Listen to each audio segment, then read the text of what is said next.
حضرت عمر رضی اللہ تعالیٰ عنہ رمضان المبارک کے آخری عشرے میں سرور کائنات صلی اللہ علیہ وسلم کے روضہ اقدس کی زیارت کے لیے گئے۔ وہاں روضے کے سامنے ایک اعرابی دیہاتی کھڑا دعا مانگ رہا تھا۔ حضرت عمر رضی اللہ تعالیٰ عنہ اس کے پیچھے خاموش کھڑے ہو گئے۔ وہ اعرابی یہ دعا مانگ رہا تھا: اے میرے رب، یہ آپ کے حبیب صلی اللہ علیہ وسلم ہے، میں آپ کا بندہ غلام ہوں اور شیطان آپ کا دشمن ہے۔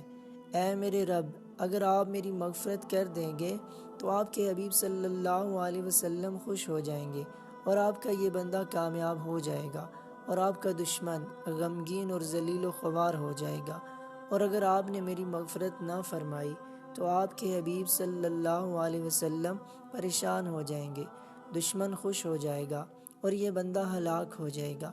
آپ بہت کرم اور عزت و شرف والے، اس بات سے بہت بلند و بالا ہیں کہ آپ اپنے حبیب صلی اللہ علیہ وسلم کو پریشان، اپنے دشمن کو خوش اور اپنے بندے کو ہلاک کریں۔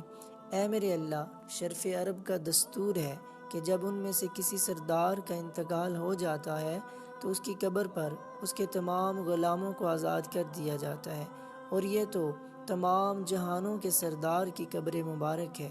مجھے ان کی قبر مبارک پر جہنم کی آگ سے آزاد فرما۔ حضرت عمر رضی اللہ تعالیٰ عنہ نے بھی اونچی آواز میں کہا: اے میرے رب، میں بھی یہی دعا مانگتا ہوں جو اس اعرابی نے مانگی ہے، اور اتنے روئے کہ داڑھی مبارک آنسوؤں سے تر ہو گئی۔